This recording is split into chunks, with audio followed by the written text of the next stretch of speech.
नमस्कार, मैं हूँ संजय शर्मा। आप देख रहे हैं 4 पीएम न्यूज़ नेटवर्क। इन दिनों मुंबई में हूँ, लोगों से बात कर रहा हूँ, जानने की कोशिश कर रहा हूँ कि महाराष्ट्र की तासीर क्या है? हरियाणा और कश्मीर में क्या रिजल्ट आने वाले हैं, किसी से छुपा नहीं है। हरियाणा में हमने 4 पीएम हरियाणा शुरू किया, हमारे रिपोर्टर क्षितिज कांत हरियाणा से रिपोर्ट भेज रहे हैं। उनका तो दावा मानना ये था कि क्षितिज कांत का कि एक तरफ़ा सरकार आ रही है। भारतीय जनता पार्टी की हालत बहुत खराब है और यही ऐसी बातें कश्मीर से भी सामने आ रही हैं। तो मेरे दिमाग में था कि महाराष्ट्र में क्या होगा? भारत की आर्थिक राजनीति कही जाती है महाराष्ट्र। यहाँ पे धोखे के साथ सत्ता छीनी गई थी ठाकरे घर परिवार से। तो उद्धव ठाकरे के प्रति सहानुभूति होगी या नहीं होगी? महाराष्ट्र के चुनाव में क्या रहेगा? तो मैं 2-3 दिन से अलग-अलग समाज के लोगों से बात कर रहा हूँ। घूम रहा हूँ, उनके बीच में उठ बैठ रहा हूँ। समझने की कोशिश कर रहा हूँ कि महाराष्ट्र की राजनीति क्या रंग खिलाती है। एक बात कॉमन नज़र आई, वो ये नज़र आई कि गुजरात के प्रति लोगों का गुस्सा है। पहले भी गुजरात में और महाराष्ट्र में संघर्ष रहा है, लेकिन इस बीच में जिस तरह महाराष्ट्र के उद्योग धंधे उठा के गुजरात भेज दिए गए, लोगों को लग रहा है कि महाराष्ट्र का नौजवान बेरोजगार होता जा रहा है, या जीएसटी का टैक्स नहीं आएगा, या रेवेन्यू नहीं बढ़ेगा, या नौकरियां नहीं लगेंगी। सब कुछ गुजरात में हो रहा है। बीच में तो महाराष्ट्र की जो आर्थिक राजनीति, आर्थिक सेंटर है, वो भी गुजरात में शिफ्ट करने की प्लानिंग चल रही थी, हो नहीं पाया, लेकिन हो सकता है आगे फिर कोशिश हो। महाराष्ट्र के लोगों की गुस्सा और नाराजगी देखकर मैं हैरान था कि इतना तापमान खराब होगा, बीजेपी की ऐसी हालत खराब होगी, ये मैंने पहले सोचा नहीं था। तो मुझे लगा कि मोदी जी और शाह साहब ने ये चुनाव लेट हो जाए, टल जाए, इसके पीछे रणनीति क्या होगी, क्या खेल होगा। तो मैंने महाराष्ट्र में, नागपुर में राजीव रंजन रहते हैं, बहुत बहादुर, बहुत जानकार वाले पत्रकार है, उनसे महाराष्ट्र की राजनीति के बारे में, विषय से मैंने डिटेल में बातचीत करी।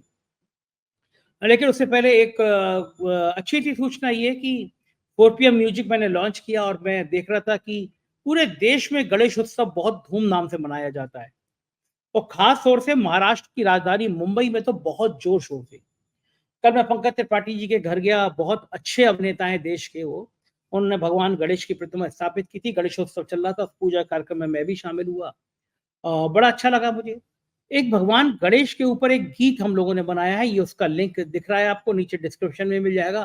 तो आप लोगों से रिक्वेस्ट है, अगर आपने 4 पीएम म्यूजिक ना अभी तक जॉइन किया हो तो जॉइन कर लीजिएगा। ये गणेश उत्सव का गीत ज़रूर सुनिएगा।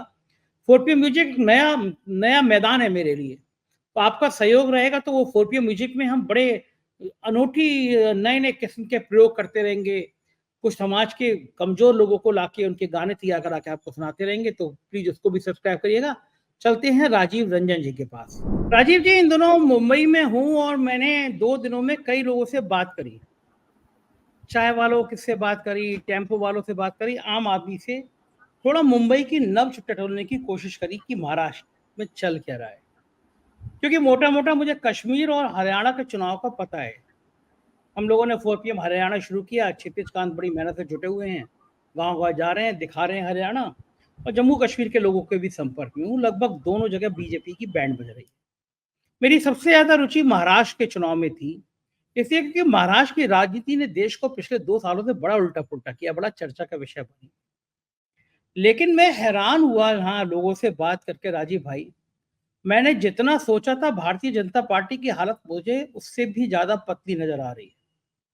महाराष्ट्र के लोग नाराज हैं कि यार यहाँ तो महाराष्ट्र को बिल्कुल बर्बाद करने में इन गुजराती भाइयों ने कोई कसर नहीं छोड़ी। यहाँ के सब इंडस्ट्री उठा के बेच दी, जो जीएसटी या बाकी रोजगार या पैसा मिलता वो नहीं मिल रहा। आप तो महाराष्ट्र के रहने वाले हैं, आप नागपुर में रहते हैं। मुझे जरा महाराष्ट्र की अंदरूनी राजनीति बताइए कि चल क्या रहा है, आपके पास क्या फीडबैक है, क्योंकि आपका फीडबैक बड़ा मजबूत होता है। आपके संघ के सूत्र बड़े मजबूत होते हैं, बीजेपी के सूत्र बड़े मजबूत होते हैं। क्या बीजेपी को नजर नहीं आ रहा कि ये राज हाथ से निकला जा रहा है? देखिए, बिल्कुल अवश्य नजर आ रहा है, इसलिए इलेक्शन की डेट इन्होंने अनाउंस नहीं की है। और आपको जहां तक याद होगा संजय जी, हमने एक कार्यक्रम किया था जिसमें मैंने आपको बताया था कि यदि नरेंद्र मोदी जी की 10 सभाएं और अमित शाह जी की 10 सभाएं महाराष्ट्र में हो गई, तो आप ये समझिए कि जो भी थोड़ी बहुत मतलब एक दिख रहा हो पॉजिटिव सिनेरियो इनके लिए, वो भी पूरा इतना गुस्सा है लोगों के अंदर में कि वो भी जो बची खुची जो कसर है वो भी चली जाए। आप ये समझिए, इस महाराष्ट्र के राज्य के पढ़े लिखे लोगों के दिमाग में एक बात जो है वो जड़ कर गई है कि हमारे रोजगार को गुजरात में, हमारे पड़ोसी राज्य में जो है वो स्थानांतरित किया जा रहा है, उसको लेके जाया जाए, ट्रांसफर किया जा रहा है, उसको लेके वहां पे शिफ्ट किया जा रहा है। तो ये चीज जो जब ये थॉट दिमाग में आ गया है तो अंदरूनी रूप से आक्रोश की जो लहर है वो बहुत तेजी से एकदम ग्रास रूट लेवल तक फैल गई है। और इसी कारण मैंने आपको बताया कि जितने महाराष्ट्र के भारतीय जनता पार्टी के लीडर्स हैं वो खुद ही अनुनय विनय कर रहे हैं कि मोदी जी और अमित शाह जी को मत आने दीजिए। आप इस बात को समझिए, ये अंदर की बात है जो कोई नहीं बताएगा आपको। कल भी हमने एक कार्यक्रम किया जो जिसमें मैंने हरियाणा में बताया था कि भाई पोस्टर से गायब है चेहरे। रीजन ये कि जो इनके सबसे ज्यादा डिमांडिंग लीडर्स थे, ठीक है, हमारे प्रधानमंत्री को कहा ही जाता था कि भाई उनका एक ही शौक है कि हर जगह कैंपेनिंग करते रहो। वो 12 मास जो थे, 12 के 12 महीने वो कैंपेनिंग मोड में रहते थे। आज सोचिए ये स्थिति आ गई है संजय भैया कि राज्यों के जो लीडर्स है वो अनुनय कर रहे हैं कि भाई आप हमारे इसमें मत आइए क्षेत्र में, हम देख लेंगे, हम अपने हिसाब से देख लेंगे।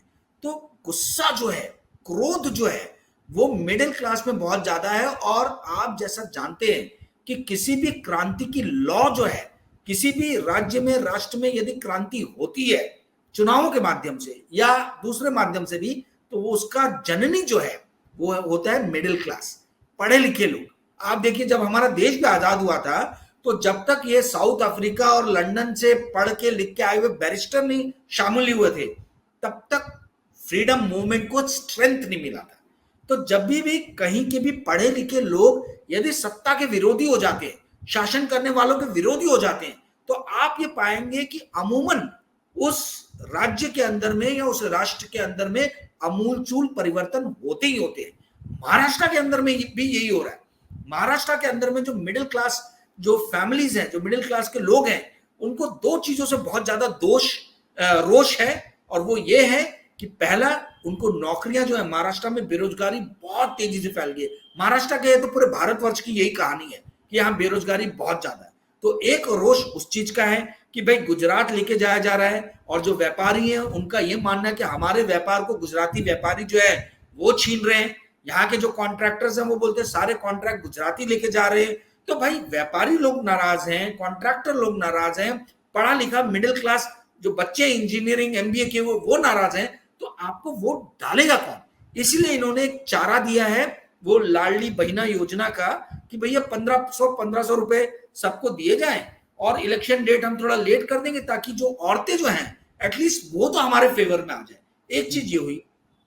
दूसरी चीज जो नाराजगी की है वो ये है कि इन्होंने ये देखा है कि भारतीय जनता पार्टी के लीडर्स ने, वो भी सेंटर में बैठे हुए लीडर, वो भी शीर्ष के जो दो गुजराती लीडर्स हैं, उन्होंने महाराष्ट्र की क्षेत्रीय अस्मिता के साथ में बहुत बड़ा खिलवाड़ किया है। क्षेत्रीय पार्टियों में तोड़फोड़ की है, नेताओं की बंडखोरी की है। इससे जो है वो बहुत ज्यादा नाराज है, मिडिल क्लास नाराज है, लीडर्स नाराज हैं और वो यही देख रहे हैं कि भाई हमें पहला मौका मिले और हम बदला लेंगे। आप देखिए देवेंद्र फडणवीस कहां गायब है? देवेंद्र फडणवीस का कहीं कोई आप देख रहे हैं बड़ी प्रेस कॉन्फ्रेंस हो रही हो, कोई बड़ा इवेंट हो रहा हो, वो एकदम उन्होंने अपने आप को बैक स्टेज कर लिया है। नितिन गडकरी कहां गायब है? नितिन गडकरी भी गायब है। आप ये देखेंगे कि हर स्टेट के अंदर में यही हो रहा है। जितने भी क्षेत्रीय लीडर्स हैं जिनको मालूम है कि हम इलेक्शन हारने वाले हैं, वो खुद ब खुद अपने आप को सबड्यूट कर रहे हैं। और नरेंद्र मोदी जी तो गायब ही है, उनको विदेशी दौरों से फुर्सत ही नहीं मिल रही है। उनको मालूम है कि क्या होने वाला हरियाणा में, उनको मालूम है कि क्या होने वाला जम्मू कश्मीर में, और वो सोच रहे हैं कि कैसे भी महाराष्ट्र इलेक्शन के पहले राष्ट्रीय स्वयंसेवक संघ को पटा लिया जाए, कैसे भी जो उसके शीर्ष पे बैठे हुए पदाधिकारी है जो उनसे नाराज हैं उनको अपनी तरफ कर लिया जाए। इसलिए आपने विगत कुछ महीनों में, कुछ हफ्तों में देखे भी होंगे ऐसे अमूलचूल परिवर्तन, जैसे सुरक्षा बढ़ा देना या राष्ट्रीय स्वयंसेवक संघ के पदाधिकारी जो है सरकारी जो नौकरियों में है वो जा सकते हैं शाखाओं में। इस तरीके के छोटे छोटे परिवर्तन किए गए, ये पटाने के लिए, मनाने के लिए।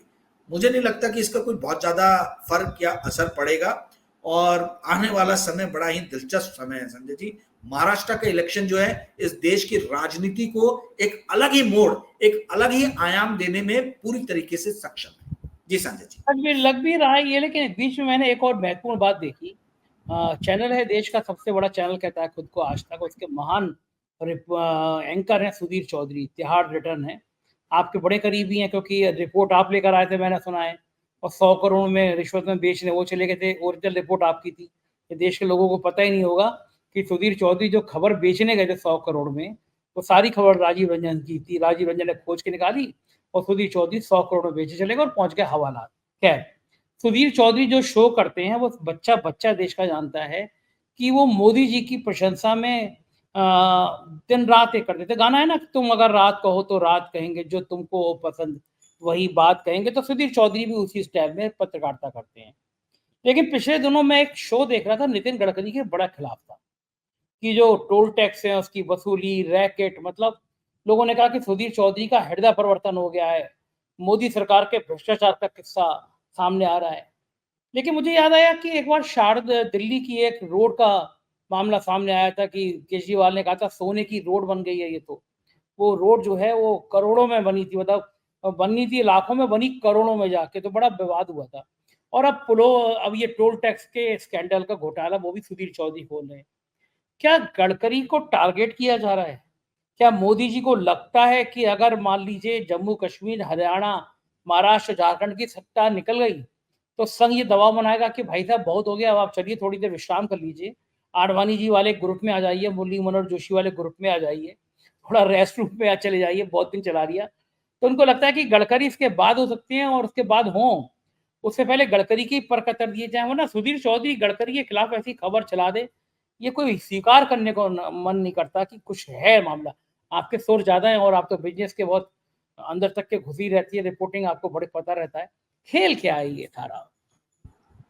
देखिए, गडकरी साहब के ही कामों को दिखा के नरेंद्र मोदी, अमित शाह और भारतीय जनता पार्टी जो है वो पूरे भारत में वाहवाही लूटी। आप बताइए, इंफ्रास्ट्रक्चर को छोड़ के, ठीक है, वो भी रोड, मैं पुल वुल की बात नहीं कर रहा हूं, जो गडकरी साहब का जो मंत्रालय है, इसी मंत्रालय ने, आप देश के किसी भी राज्य में चले जाइए, किसी भी पार्टी के लीडर से बात कीजिए, आपको एक ही फीडबैक मिलेगा कि गडकरी साहब के पास हम अपनी योजनाओं को लेके गए, हमने एप्लीकेशन किया और गडकरी साहब ने हमको कभी मना नहीं किया।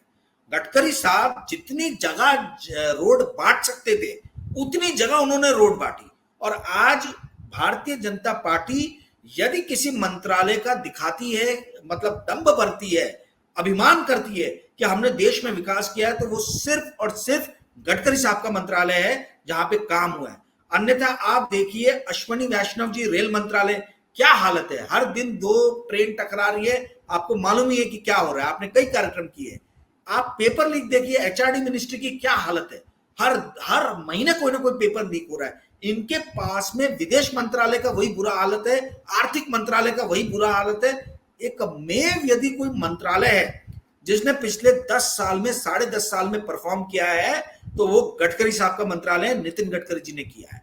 और मैं आज आपको बताना चाहता हूं कि यदि किसी व्यक्ति की स्वीकृति है भारतीय जनता पार्टी के अंदर में सबसे ज्यादा, यदि अंदर ही अंदर लोग बात करते हैं, और ये मैंने खुद असेसमेंट किया, बात किया है बीजेपी के लीडर से, मैं उसके बेसिस पे बता रहा हूं, तो वो नितिन गडकरी है। नितिन गडकरी एक ऐसे नेता है जो सभी को प्रिय है भारतीय जनता पार्टी के अंदर में, और जिनकी स्वीकृति सभी जगह है। तो जाहिर सी बात है, मोदी जी को भी पता है, अमित शाह जी को भी पता है कि हमारा जो क्लोजेस्ट कॉम्पिटिटर है वो कौन है, वो नितिन गडकरी है। इसीलिए नितिन गडकरी जी को चारों तरफ से, यदि आप देखें, यदि कोई मंत्रालय निशाना बनाया जाता है, चाहे कंट्रोलर एंड ऑडिटर जनरल हो, चाहे कोई और ऑडिट रिपोर्ट हो, तो वो सिर्फ और सिर्फ हाईवे मिनिस्ट्री इनको नजर आता है। रेलवे में एक से एक बड़े घोटाले हो गए, नजर नहीं आ रहा, ट्रेनें टकरा रही हैं, क्या पेपर, पूरे इंडिया में कोई ऐसा सब्जेक्ट नहीं बचा, कोई ऐसी नौकरी नहीं बची जिसका कि पेपर लीक जो है, इम्तिहान का पेपर लीक ना हो रहा हो। हर जगह हो रही है, आईआईटी एक बच गया, बाकी हर जगह जो है पेपर लीक हो चुका है। तो आप मुझे बताइए कि इनके पास में और कोई दूसरा मंत्रालय दिखाने के लिए है क्या? और ना केवल नितिन गडकरी एक अच्छे एडमिनिस्ट्रेटर है, बल्कि वो जनता के बीच में उतने ही मतलब लोकप्रिय भी है। आज यदि नागपुर की लोकसभा सीट, मैं खुद नागपुर में बैठा हूं, मैं आपको बता रहा हूं, बड़ी मुश्किल से गडकरी साहब ने निकाली और उनको कोई सपोर्ट नहीं था, कोई सपोर्ट नहीं था।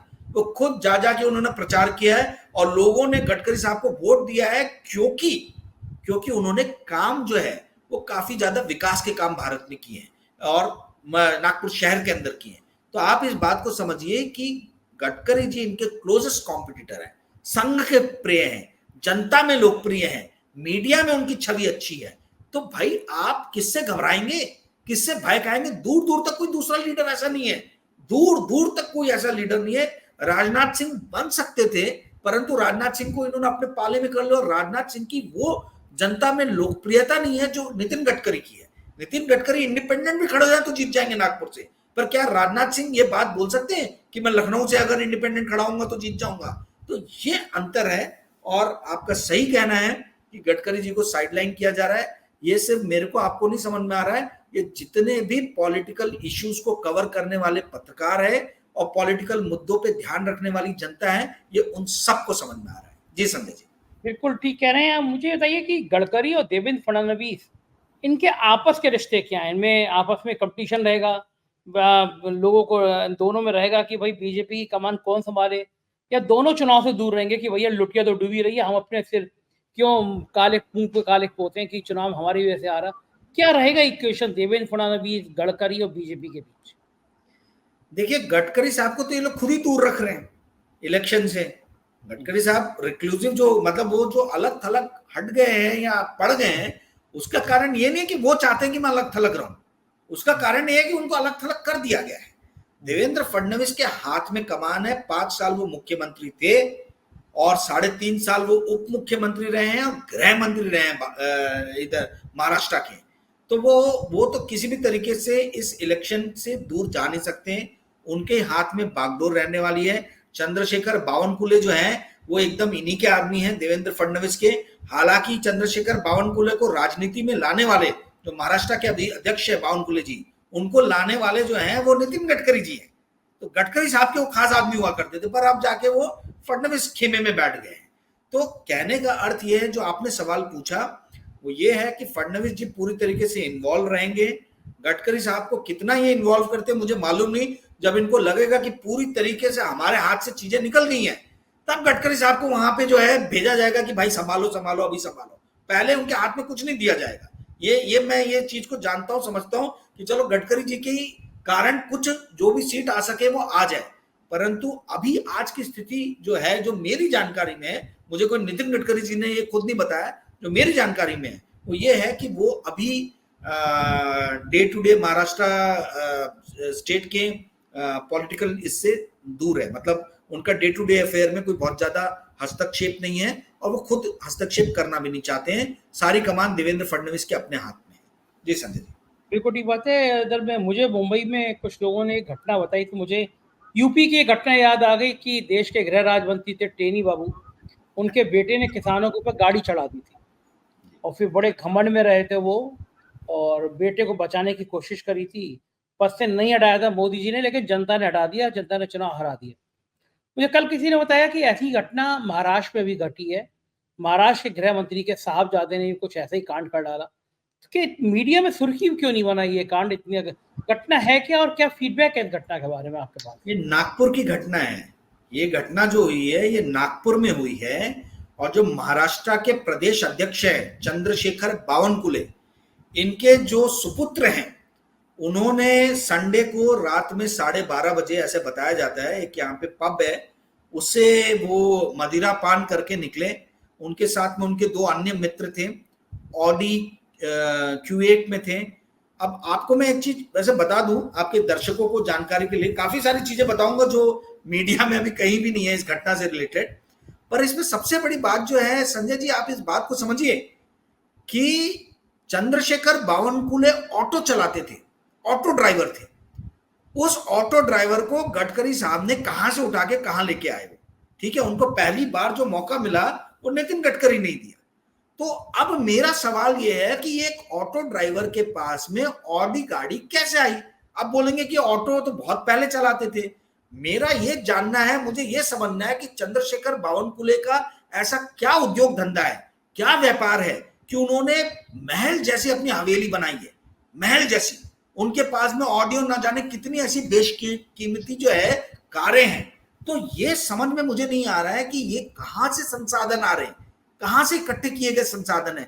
पहले तो जांच इस पे होनी चाहिए। मतलब मैं मुद्दे से थोड़ी अलग बात कर रहा हूं, परंतु ये सवाल उठता है कि चंद्रशेखर बावनकुले जो किसी वक्त में ऑटो चलाते थे, उनके पास में इतने सारा धन कहां से आया, कहां से रिसोर्सेज आए, इस चीज की जांच होनी चाहिए। और ये राष्ट्रीय स्वयंसेवक संघ के नाक के नीचे नागपुर में हो रहा है। ये नागपुर से जन्मे हुए लीडर हैं, कामठी करके नागपुर के बाजू में ही है, लक्की है, वहां से ये जीत के आते हैं। तो ये क्या चाल चरित्र और चेहरा की बात करने वाली जो राष्ट्रीय स्वयंसेवक संघ है, उनको नजर नहीं आता है क्या, भारतीय जनता पार्टी को नजर नहीं आता है क्या कि हमारा जो राज्य का अध्यक्ष है उसके पास में इतनी अकूत संपत्ति कहां से है। अब आते हैं आपके प्रश्न के ऊपर में। देखिए ये ऑडी Q8 ₹1.25 करोड़ की गाड़ी है, आप यदि गूगल कर लें, और ये अभी 1-2 महीने पहले ही खरीदी थी उनके बेटे ने। तो मुझे नहीं मालूम कौन से स्टार्टअप के फाउंडर हैं या क्या उद्योग धंधे उनके बेटे करते हैं, पर उनके नाम पे गाड़ी रजिस्टर्ड थी। और इन्होंने 3-4 गाड़ियों को टक्कर मारी, रौंदी, 150 किलोमीटर प्रति घंटे की स्पीड से चला रहे थे। ठीक है, जो लोग वहां थे उन्होंने बताया। और 3-4 गाड़ियों को टक्कर मारने के बाद में ये फरार हो गए, रुके नहीं, फरार हो गए। ठीक है, और वो सीसीटीवी में पूरा इमेज जो है वो कैप्चर हुआ है, मेरे पास में भी सीसीटीवी फुटेज है उसकी। तो अब हुआ इसके अंदर में ये कि फरार होने के बाद में जब ये जा रहे थे तो इन्होंने 7-8 किलोमीटर दूर जाके एक और गाड़ी को टक्कर मारा। उस गाड़ी के अंदर में 4-5 लड़के बैठे थे, वो भी ऐसी थोड़े से बदमाश टाइप थे, घूमने घामने रात में निकले थे। तो उन्होंने इस गाड़ी का पीछा किया। अब ये सब मीडिया में कहीं नहीं आया, खुफिया स्रोतों ने बताया और पुलिस के जो स्रोत है उन्होंने ये चीज बताया। तो गाड़ी को टक्कर मारा तो गाड़ी वालों ने पीछा किया और जाके इनको पकड़ लिया, दबोच लिया।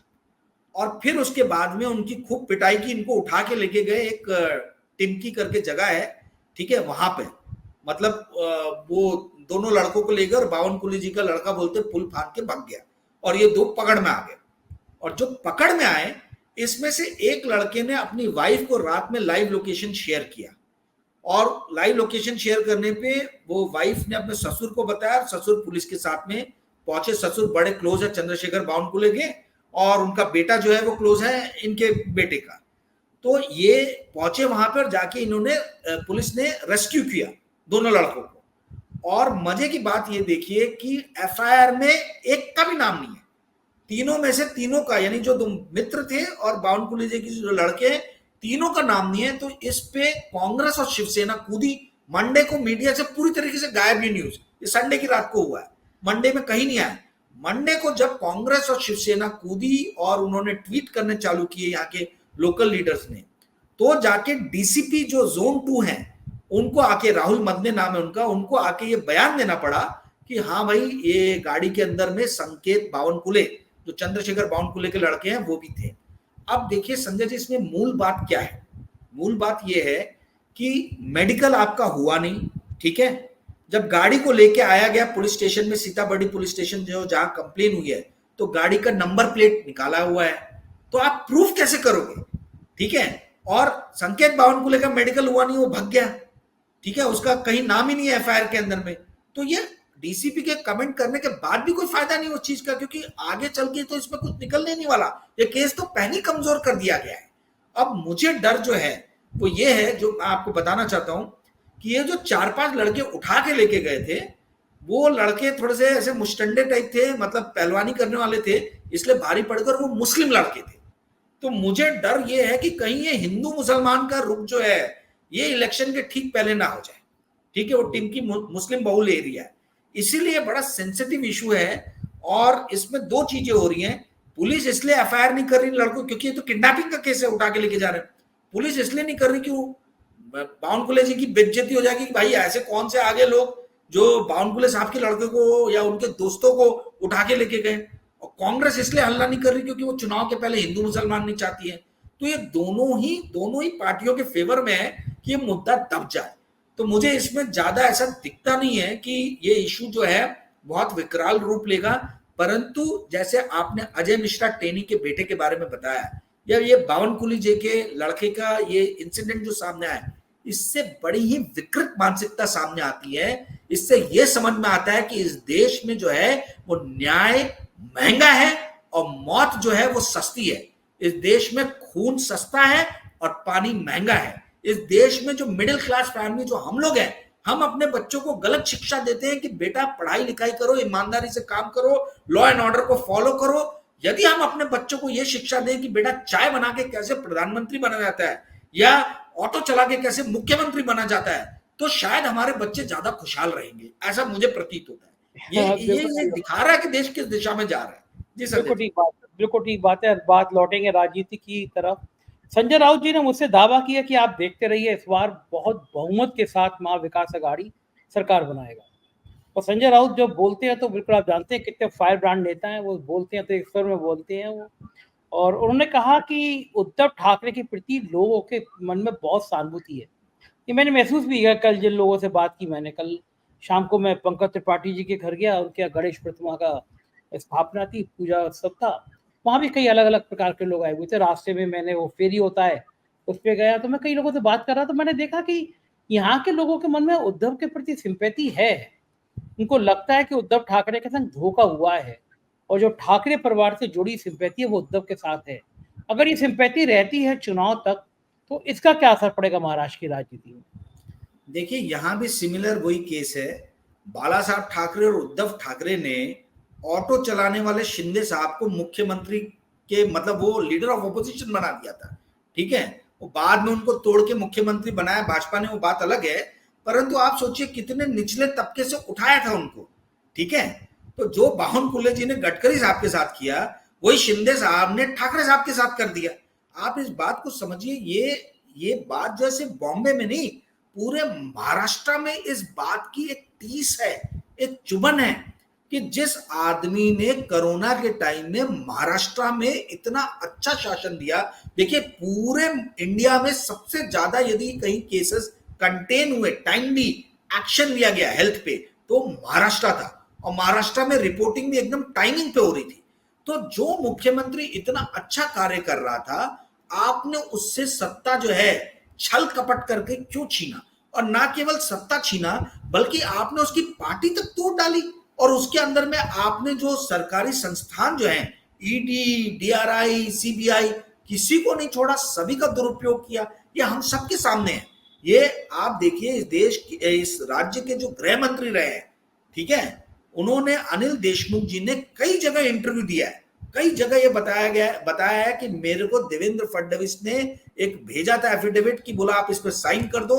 और उस एफिडेविट में लिखा था कि मुझे शरद पवार और क्या नाम है इनका, उद्धव ठाकरे जी, इन लोगों ने कहा है कि 100 करोड़ रुपए हर महीने तुम्हें वसूल के लाने।